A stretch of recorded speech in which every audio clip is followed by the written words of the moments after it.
إلى الله بإذنه وسراجا منيرا صلى الله تعالى عليه وعلى آله وعلى أصحابه وبارك وسلم تسليما كثيرا كثيرا أما بعد میرے بھائیو اور دوستو، آپ یہاں اپنی مزدوری اور محنت کرنے کے لیے آتے ہیں، صبح آتے ہیں، شام کو چلے جاتے ہیں۔ اس پر آپ کو جو معاوضہ ملتا ہے وہ آپ کو معلوم ہے، کس کا کتنا ہے آپ سب جانتے ہیں۔ یہ جو دینے والے ہیں انہیں بھی معلوم ہے، جو آپ لینے والے ہیں آپ کو بھی معلوم ہے، یہ سامنے کی چیز۔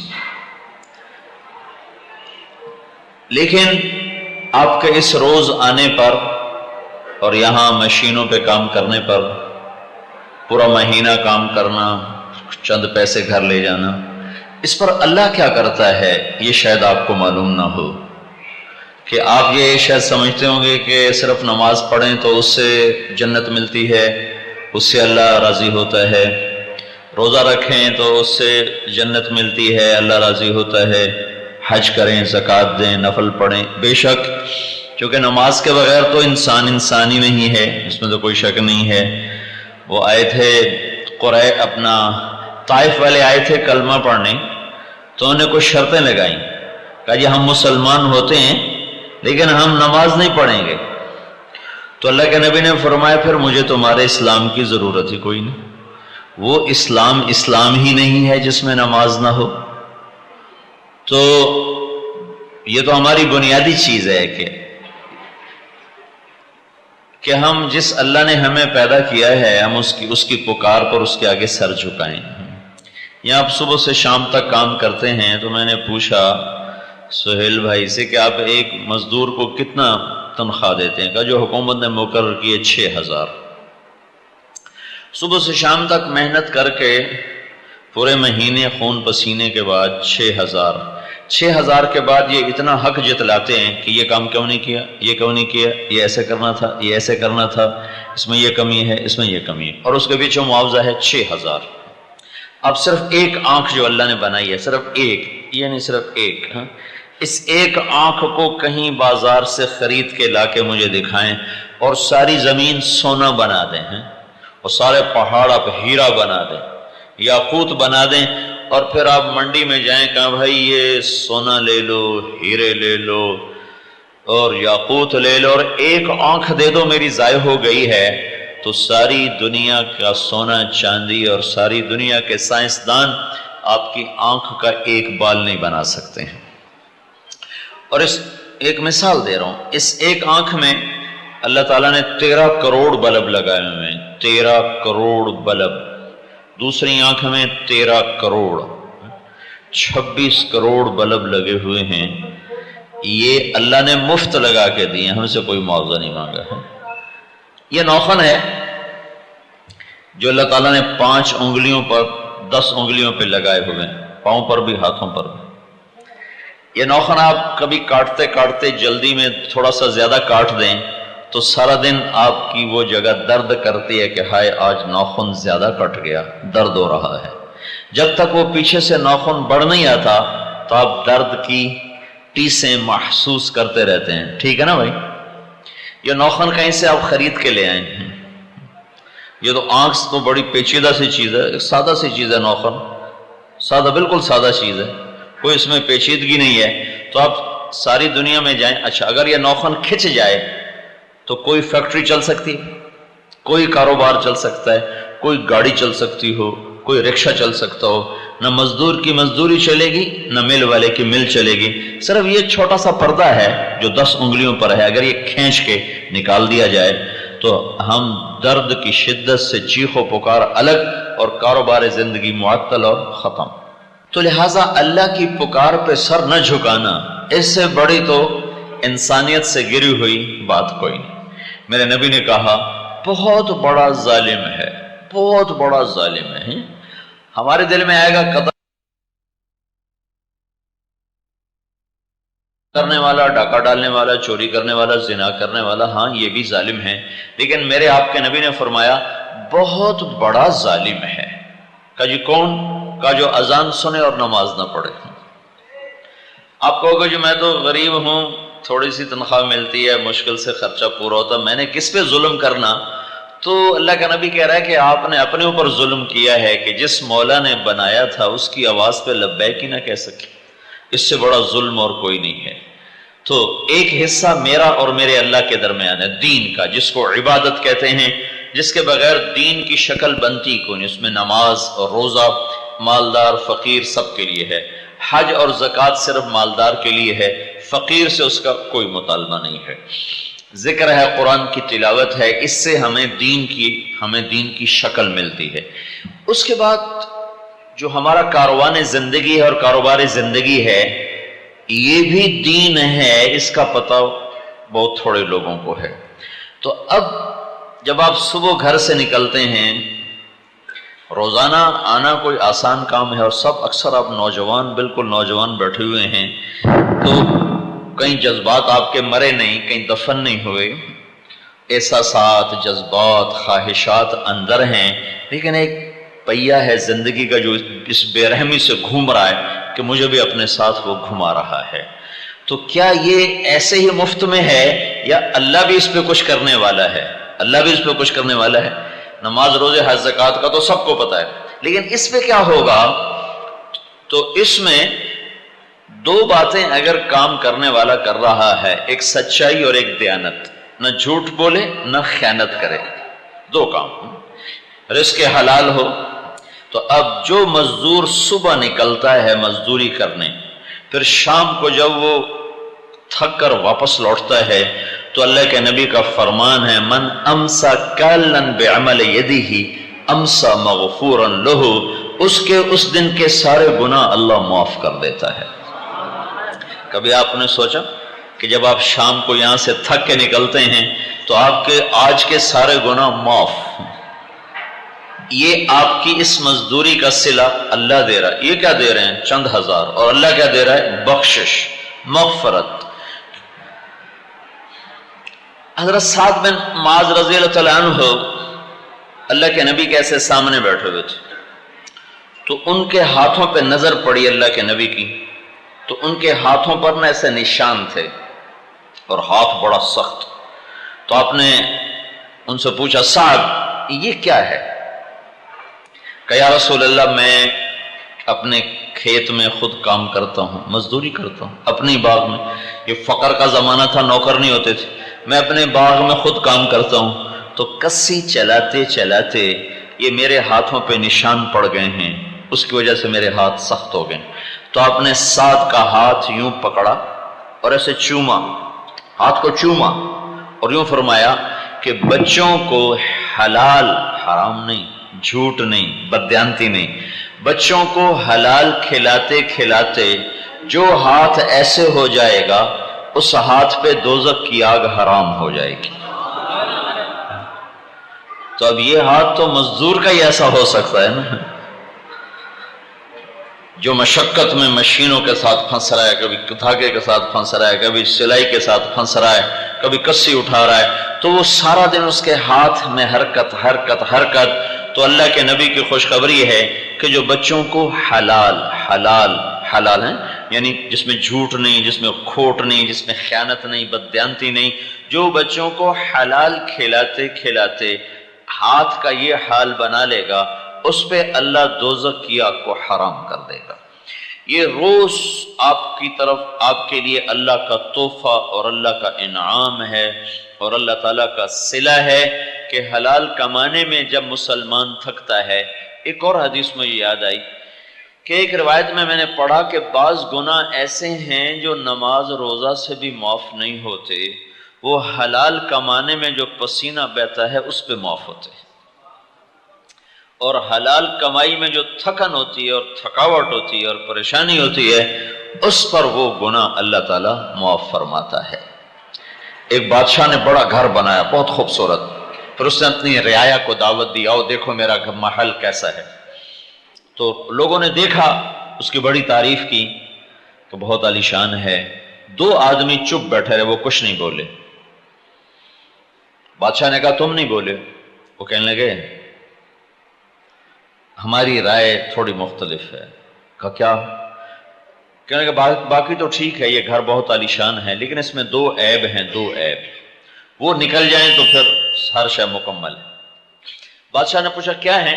کہ ایک عیب تو یہ ہے کہ اس گھر کا بنانے والا ایک دن مر جائے گا اور یہ گھر چھوڑ جائے گا، اور دوسرا عیب یہ ہے کہ یہ گھر ایک دن اجڑ جائے گا، مٹ جائے گا، باقی ٹھیک ہے۔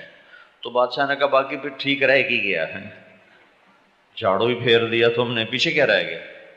تو وہ کہنے لگا کوئی گھر ایسا ہے جس کا مالک مرتا نہ ہو اور وہ گھر اجڑتا نہ ہو؟ کہاں ہے؟ کہ وہ کدھر ہے؟ کہ اس کے لیے بھی مرنا پڑتا ہے، وہ یہاں نہیں ہے، وہ موت کے بعد ہے، وہ جنت ہے۔ تو آرام اور چین اور سکھ کی زندگی کے لیے اللہ نے ایک ٹھکانہ بنایا ہے جس کا نام اس نے جنت رکھا ہے، اور نافرمانوں کے لیے ایک ٹھکانہ بنایا جس کا نام اس نے جہنم رکھا ہے۔ وہ بھڑکتی آگ ہے، وہ مہکتا چمن اور گلستان ہے، جہاں اللہ آپ کی ہر خواہش کو اعلیٰ پیمانے پر پورا کرنے والا ہے، جس کو کوئی نہ سوچ سکتا ہے، نہ تصور کر سکتا ہے۔ اس عالی شان جنت کو اللہ نے مٹی سے نہیں بنایا، پتھر سے نہیں بنایا، لوہے سے نہیں بنایا۔ اس جنت کو اللہ تعالیٰ نے سونے چاندی اور گارے مٹی سے بنایا، سونے چاندی اور مشک عنبر اور زعفران کافور سے بنایا ہے، اور اس کے جو گھر ہیں وہ موتی یاقوت زمرد کے۔ اس میں ایک اللہ نے جنت بنائی ہے جس کا نام ہے جنت الفردوس۔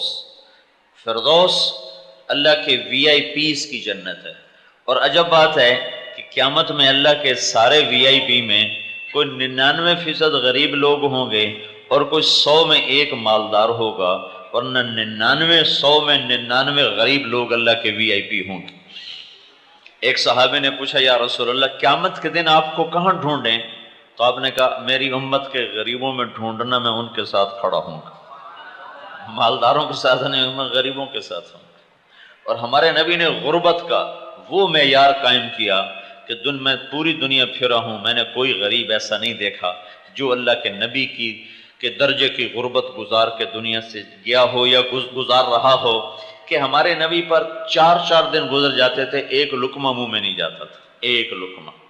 آپ باغ میں داخل ہوئے تو کھجوریں تھی گری پڑی تو آپ کھجور اٹھا کے کھانے لگے، اور آپ کے ساتھ ایک صحابی ہیں عبداللہ بن عمر، تو آپ نے ان سے کہا عبداللہ تو نہیں کھاتا؟ کہ یا رسول اللہ مجھے بھوک نہیں۔ تو آپ نے فرمایا عبداللہ مجھے بھوک لگی ہے، آج 4تھا دن ہے میں نے کچھ نہیں کھایا، 4تھا دن ہے۔ تو پوری دنیا میں نے کوئی ایسا غریب نہیں دیکھا جو 4 دن کھانا نہ کھاتا ہو، جس کے گھر میں 4 دن چولہا نہ جلتا ہو، ایسا غریب دنیا میں کوئی نہیں دیکھا ہے۔ اور 2 مہینے گزر جاتے تھے اللہ کے نبی کے گھر میں چولہا نہیں جلتا تھا، اور فاقے سے رہتے تھے، اور پانی اور کھجور کھانا تھا۔ اور بعض اوقات ایسی نوبت آ جاتی تھی بھوک کی وجہ سے کہ آپ کی عادت نہیں تھی کہ جس گھر میں ہوتے تھے نا، آپ کی 9 بیویاں تھیں جن کے ساتھ آپ رہ رہے تھے، جس گھر میں ہوتے تھے وہیں کھانا کھاتے تھے، مل گیا ورنہ روزہ رکھ لیتے تھے۔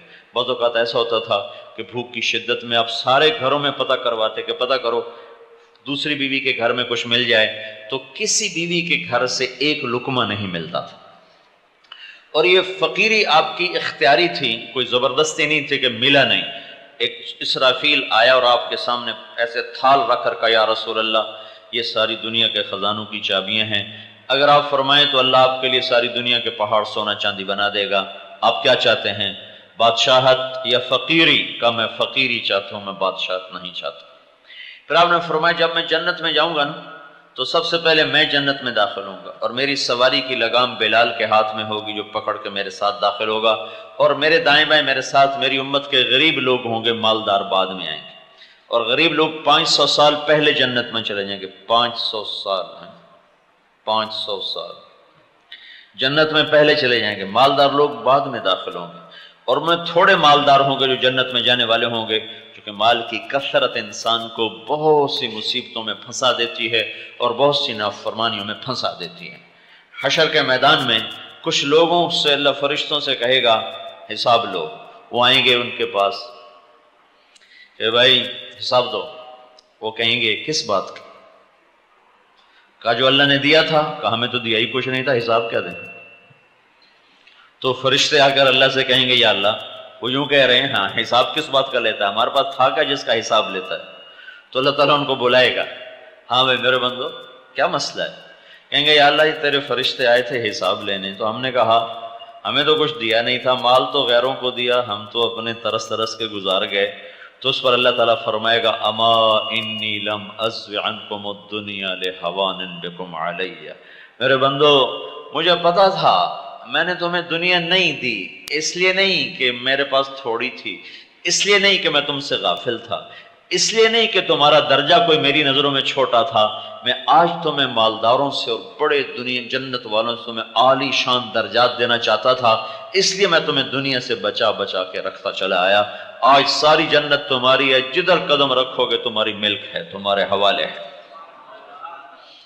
تو وہ جو اوپر کی جنت الفردوس ہے، جہاں ایک مقام ہے، جو جنتیں ہیں نا، جیسے اب آپ ٹاپ فلور پر ہیں تو اس کے جو نیچے فلور ہیں تو اس کو جنت الفردوس سمجھو، باقی نیچے کی دوسری جنت ہیں۔ جو ٹاپ فلور جنت الفردوس ہے وہ اللہ نے فرشتوں سے نہیں بنوائی، خود اپنے ہاتھوں سے بنائی، خود اپنے ہاتھوں سے بنائی۔ نیچے والی جنت فرشتوں سے، امر کن سے، جنت الفردوس کو اپنے ہاتھوں سے بنایا ہے۔ اس میں جس دن بنایا، ایک تو جب ہاتھوں سے بنی تو کمال ہو گیا، پھر جس دن اللہ نے بنایا تھا اس دن سے لے کر آج تک، اور آج سے لے کر قیامت تک، اللہ اس کو روزانہ دن میں 5 دفعہ خوبصورت، پہلے سے زیادہ خوبصورت بنا دیتا ہے۔ ہر دفعہ وہ 5 دفعہ پہلے سے زیادہ خوبصورت ہو جاتی ہے۔ اس جنت الفردوس میں ایک عالی شان مقام ہے اس کے اندر۔ تو اللہ کے نبی نے فرمایا اس جنت میں 3 آدمی جا سکتے ہیں، چوتھا نہیں۔ کون کا؟ ایک وہ جس کو اللہ نے حکومت دی اور اس نے عدل کیا، ظلم نہ کیا، رزق دیا، طاقت دی، اس نے عدل کیا، ظلم نہ کیا۔ مالداروں کے لیے بھی راستہ دیا ہے، میرا نبی مالداروں کا بھی نبی تھا، غریبوں کا بھی تھا۔ اور فرمایا دوسرا وہ جس کے ساتھ رشتہ دار برا سلوک کرتے تھے اور وہ اس کے باوجود ان سے اچھا سلوک کرتا رہا۔ یہ بڑا اوکھا چیپٹر ہے، چونکہ ایک دم بدلے کا ذہن بنتا ہے، اس نے ہمیں یوں کہا ہم کیوں نہ کریں، اس نے یہ کیا ہم کیوں نہ کریں۔ تو اللہ کے نبی نے فرمایا جو یہ نہیں کرے گا اور اپنے رشتہ داروں کی ہر زیادتی کے بدلے میں صبر کر کے ان کے ساتھ اچھا سلوک کرتا رہے گا، تو دوسرا یہ ہوگا جو جنت کے اس مقام پر پہنچے گا۔ تیسرا، دوسرا نہیں آیا، یہ اچھا سلوک ایسی دولت ہے۔ اور تیسرا فرمایا وہ جس کو میں نے تھوڑا رزق دیا اور اس میں گزارا کر رہا اور غلط کام نہ کیا، جھوٹ نہ بولا، بددیانتی نہ کی، خیانت نہ کی، کھوٹ ملاوٹ، جتنے راستے ہیں غلط کمانے کے۔ رزق تھوڑا دیا تھا، گھر اس کا بڑا تھا، خاندان اس کا زیادہ تھا، کمائی اس کی تھوڑی تھی، تو اس میں گھٹ گھٹ کے چلتا رہا اور اسی میں وہ سہ کے چلتا رہا اور اسی میں وہ سہتے سہتے مر گیا، اور اس نے میری نافرمانی کے لیے ایک لقمہ بھی نہ اٹھایا، ایک پیسے کا بھی روادار نہ ہوا۔ میں اس کو اس عالی شان مقام پر پہنچاؤں گا جہاں بڑے بڑے ابدال اور قطب اور بڑے بڑے اولیاء اور مشائخ نہیں پہنچیں گے، لیکن یہ آدمی وہاں پہنچ جائے گا۔ تو صبح سے شام تک اللہ کی مرضی کے مطابق رزق حلال کمانا، یہ اللہ پاک کے ہاں اتنا پسندیدہ اور محبوب ہے۔ اگر یہ اللہ کی مرضی کے مطابق ہو تو اس پر بھی گناہ معاف ہوتے ہیں۔ ایک تو میرے جی میں یہ آیا کہ آپ اکثر نوجوان تھے، تو میں نے کہا میں آپ کو یہ بتاؤں آپ کی حوصلہ افزائی کے لیے کہ آپ اس پر پریشان نہ ہوں کہ یہ ضرورت پوری ہوتی ہے اور وہ پوری نہیں ہوتی۔ اس پر اللہ بہت کچھ دینے والا ہے، اور یہ اس لیے اللہ تعالیٰ کے دن، قیامت کے دن فرمائے گا بھائی میرے غریب بندوں کو بلاؤ، چلو بھائی تم مالداروں سے 500 سال پہلے جنت میں چلے جاؤ، ان کا حساب ہوتا رہے گا اور ان کو جنت میں داخل کر دیا جائے گا۔ اور 500 سال کتنا لمبا عرصہ ہے، یہ زندگی ہماری 50 60 70 سال کی ہے، اور وہاں پہلا سیلا اس کا یہ ہوگا کہ اللہ اتنی صدیاں پہلے ان کو جنت میں پہنچا دے گا جو دنیا میں ضرورتوں کے ہاتھوں پٹتے رہے اور کٹتے رہے، لیکن اللہ کے حکم کو نہیں چھوڑا اور اللہ کی شریعت کو نہیں چھوڑا۔ مجھے ایک صوبے دار ملا، کہنے لگا میں نے تبلیغی جماعت میں چلہ لگایا، تو اس کے بعد میں نے غلط طریقے چھوڑ دیے مال اکٹھے کرنے کے، تو مجھ سے میرے افسر نے ایک دن پوچھا اب تیرا گزارا کیسے ہوتا؟ تو میں نے کہا ہوتا ہے، اللہ کرتا ہے۔ کہا نہیں مجھے اتنی تنخواہ میں جو تم گزارا کر رہے ہو مجھے بتاؤ کیسے ہوتا ہے.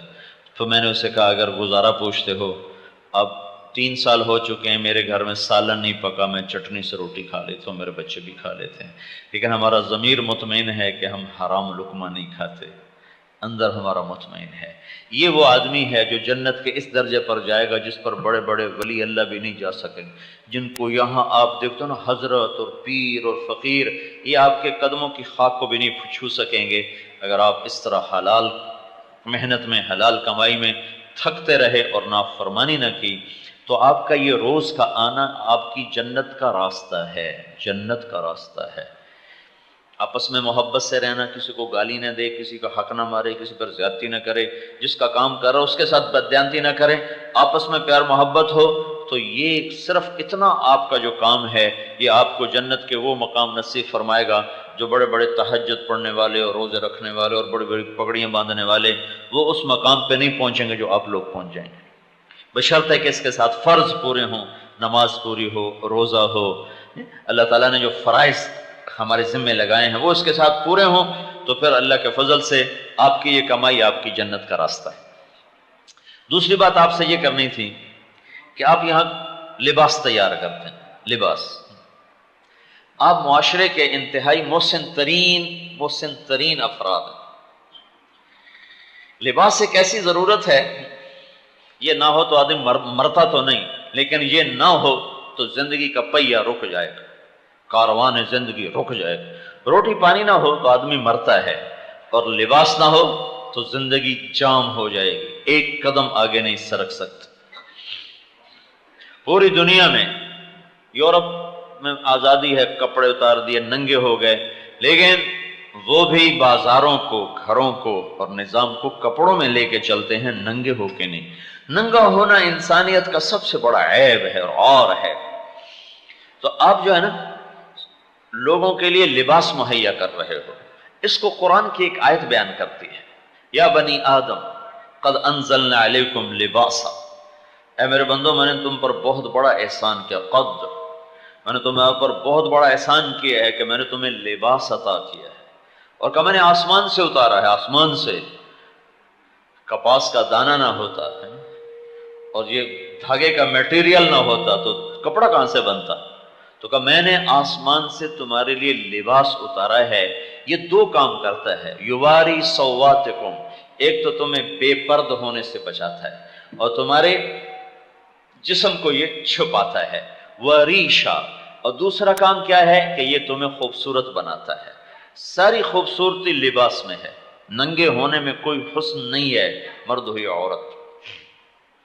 جدہ میں نا ایک ڈریس ڈیزائنر ہے، وہ جتنے یہ رائل فیملیز ہیں، سعودیہ کی، قطر کی، امارات کی، کویت کی، اور جب عراق تھا اس وقت، ان سب کی خواتین کے لباس وہ تیار کرتا تھا. پھر اللہ نے اس کو تبلیغ میں لگا دیا، بڑی اس میں تبدیلی آئی.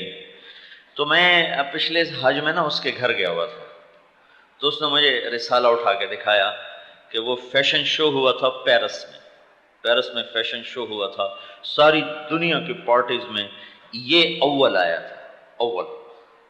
تو اس نے مجھے وہ فوٹوز دکھائے، تو اس کے جتنے وہ لباس تھے نا، اور وہ جو فیشن شو میں شامل ہونے والی لڑکیاں، سارا جسم ڈھکا ہوا، صرف ہاتھ اور پاؤں ننگے تھے، باقی سارا جسم ڈھکا ہوا تھا. اور باقی جتنے وہ آئے ہوئے تھے، پیٹ ننگا، کمر ننگی، سینہ ننگا، ٹانگیں ننگی، بازو ننگے، اس قسم کے لباس تھے. اور اس کے جتنے اس میں ڈیزائن آئے لباس کے، اور اس کو وہ چلی لڑکیاں اس کو پہن کر، وہ صرف چہرہ اور ہاتھ اور پاؤں ننگے، باقی سارا وجود ڈھکا ہوا. تو یورپ کی ننگی قوم نے اس کو اول انعام دیا تھا کہ انسان کی خوبصورتی ننگے ہونے میں نہیں ہے، لباس میں. اور جو ننگے رہنے کی دعوت دے رہے ہیں انہوں نے ان کو فرسٹ قرار دیا اور اس کو پرائز دیا اور اس کو ٹرافی دی گئی، یہ جدے والا فرسٹ آیا ہے. کہ انسان کی زینت ننگے ہونے میں نہیں ہے، کپڑے میں ہے.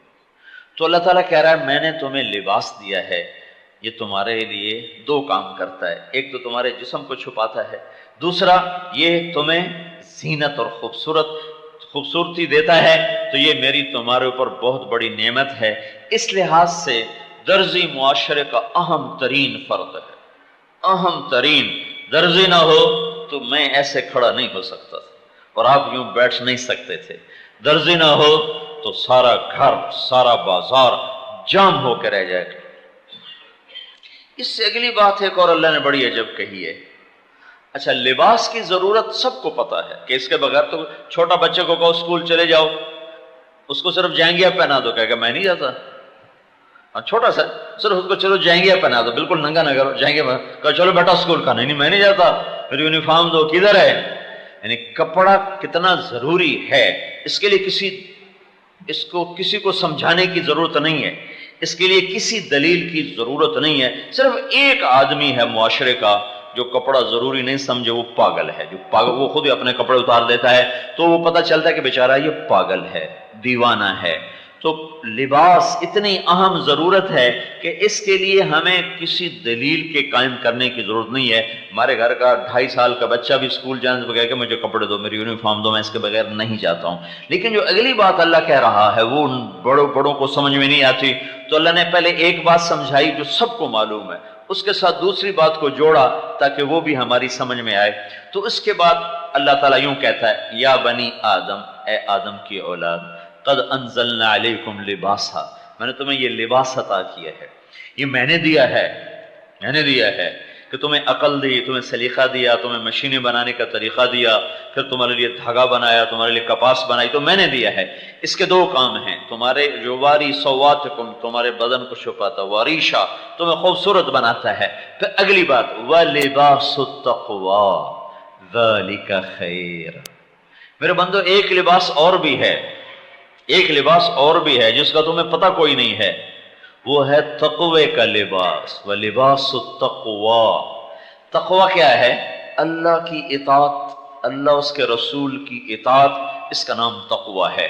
تو اللہ تعالیٰ نے کہا میرے بندو ایک لباس اور ہے، وَلِبَاسُ التَّقْوَىٰ ذَلِكَ خَيْرٌ، وہ بڑا عالی شان لباس ہے، وہ بہت بہترین لباس ہے۔ تو وہ کون پہنے گا؟ 2 لباس قرآن نے ذکر کیے، ایک دھاگے کا بنا ہوا اور ایک ایمان کا بنا ہوا۔ ایک کا تانا بانا دھاگا ہے اور ایک کا تانا بانا اللہ اس کے رسول پر ایمان ہے۔ تو جب 2 لباس ہیں تو ایک لباس تو بدن کے لیے آیا، دوسرا لباس روح کے لیے آیا۔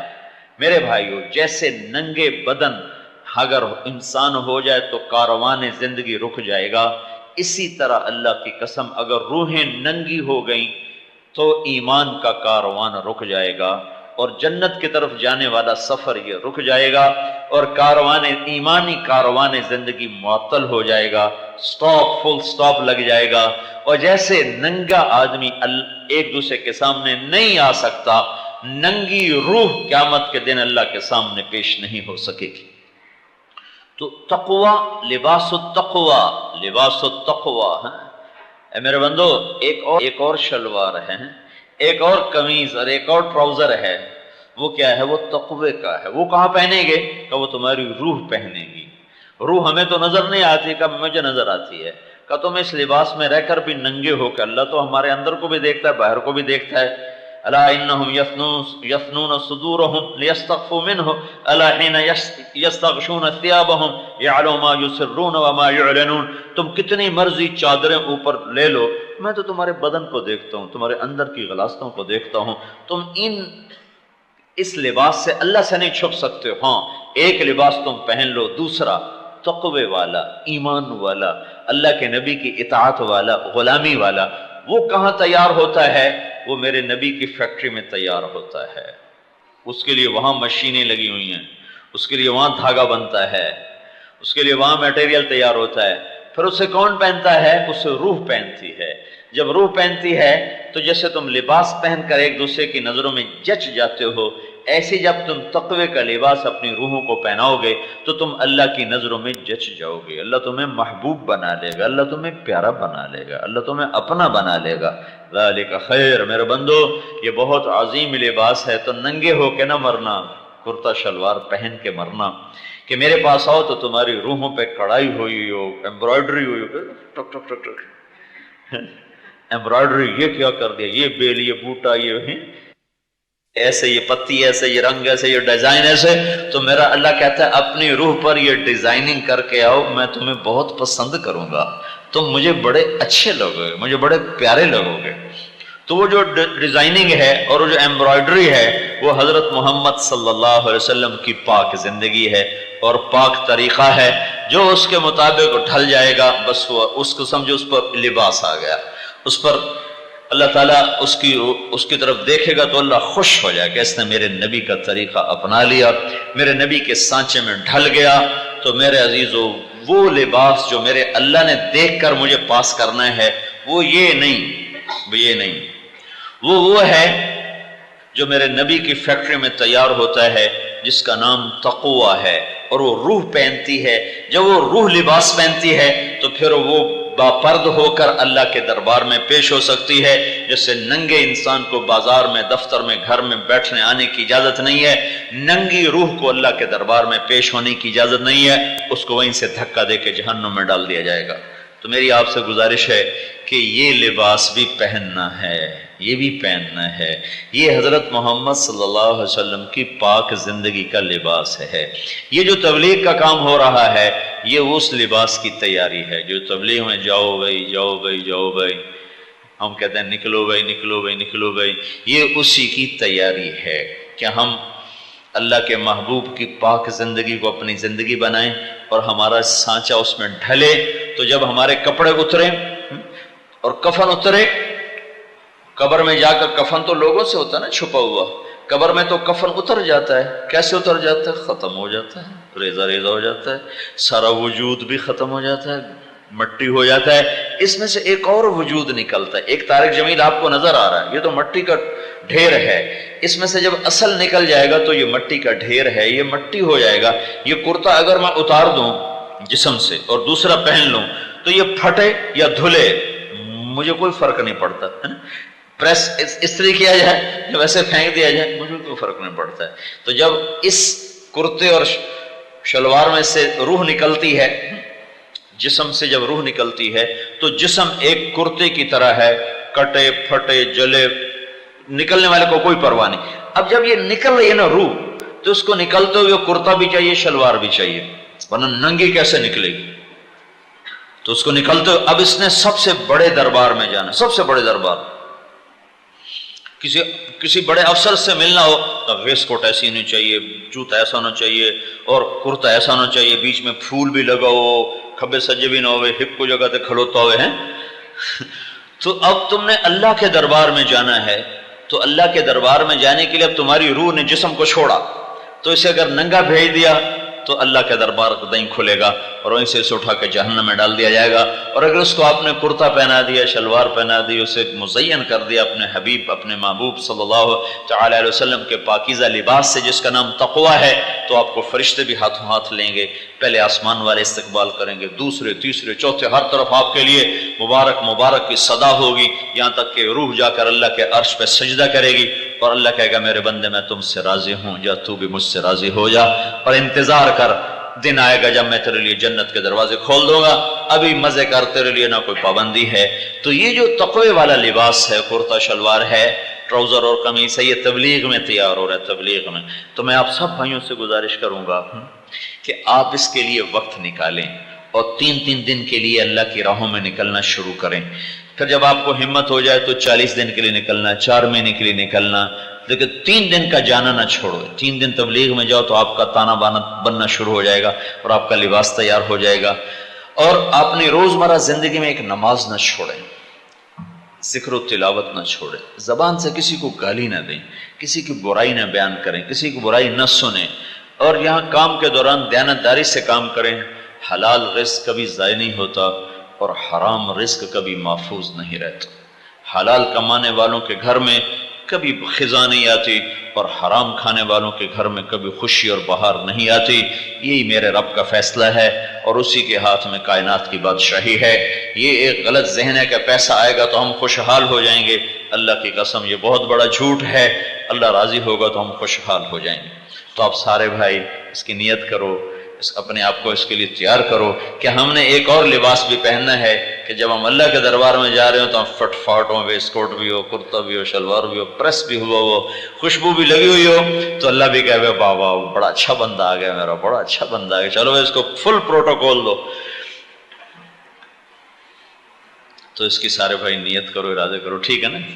تو انشاءاللہ تبلیغ میں وقت لگاؤ گے نا۔ اور یہاں فیکٹری کی پابندی سے نماز نہ پڑھو، اللہ کا حکم سمجھ کے نماز پڑھو، اور ان کے اوپر جو تمہارے باسز ہیں ان کے چیک بیلنس سے دیانتداری سے کام نہ کرو، بلکہ اللہ کا کو اپنے سامنے حاضر ناظر رکھ کے دیانتداری سے کام کرو۔ تو میں نے آپ کو کتنے فضائل سنائے ہیں کہ اگر آپ شام کو جب گھر لوٹیں گے تو آپ کے گناہ معاف ہوں گے اور آپ کے کھاتے کھلے ہوں گے کہ اللہ آپ کو معاف کر چکا ہو، ٹھیک ہے نا بھائی؟ اللهم لك الحمد كما أنت أهله فصل على محمد كما أنت أهله وافعل بنا ما أنت أهله إنك أهل التقوى وأهل المغفرة. ربنا آتنا في الدنيا حسنة وفي الآخرة حسنة وقنا عذاب النار. اللهم وفقنا لما تحب وترضى واجعل آخرتنا خيرا من الأولى.